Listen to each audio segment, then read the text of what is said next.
अमरावती शहराचा पाणीपुरवठा पुन्हा विस्कळीत होण्याची शक्यता निर्माण झाली असून महाराष्ट्र जीवन प्राधिकरणाच्या कंत्राटदारांनी थकीत देयकांसाठी आंदोलन तीव्र केलंय। सन 2024-25 चे सुमारे 3.50 कोटी तर 2025-26 चे 15.31 कोटी असे एकूण 18.81 कोटी रुपयांचे देयक प्रलंबित असल्याचा आरोप कंत्राटदारांनी केलाय। या मागणीसाठी 6 मे पासून मजिप्रा कार्यालयासमोर ठिय्या आंदोलन सुरू असून 7व्या दिवशी आंदोलकांनी पाणी जमा आंदोलन करत प्रशासनाचा निषेध नोंदवलाय। देयके रखडल्यामुळे कामगारांचे वेतन, साहित्य पुरवठा आणि देखभाल खर्च करणं कठीण झाल्याचं कंत्राटदारांचं म्हणणं आहे। कंत्राटदारांनी पाणी पुरवठा बंद करण्याचा इशारा दिल्याने शहरवासियांमध्ये चिंतेचं वातावरण निर्माण झालंय। दरम्यान मजिप्राच्या अधिकाऱ्यांनी आंदोलकांसोबत चर्चा सुरू असल्याचं सांगितलंय।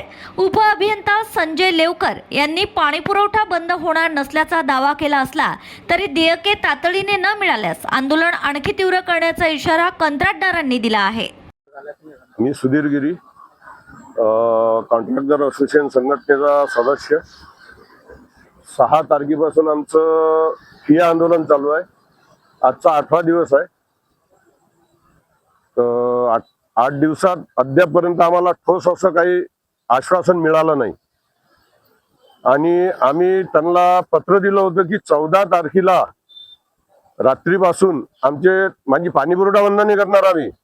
आमचे जे लेबर आहेत कामावर, वालमन म्हणा, मीटर रीडर म्हणा, यांच्या कार्यालयात जे कर्मचारी आहेत कॉन्ट्रॅक्ट बेसवर, ते आम्ही सर्व उद्यापासून काढून घेणार आहे। उद्यापासून काढून घेऊन आमच्या या आंदोलनात त्यांना सहभागी करणार आहे।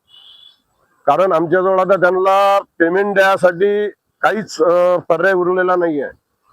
आम्ही सर्व बँका, बचत गट, होणार हे ते सगळं करून आता चुकलो। आता आमच्याजवळ आमची ताकदच राहिली नाही त्यांच्या पेमेंटची। आणि त्यांनी पण आम्हाला अल्टिमेट दिलाय मजुरांनी की 14 तारखेपर्यंत जर आम्हाला पेमेंट भेटलं नाही तर आम्ही 14 तारखेपासून तुमच्या कामावर येणार नाही। याचा परिणाम काय पडणार सर? शहरावर आता परिणाम जोपर्यंत ते महाराष्ट्र जीवन प्राधिकरण भोगल।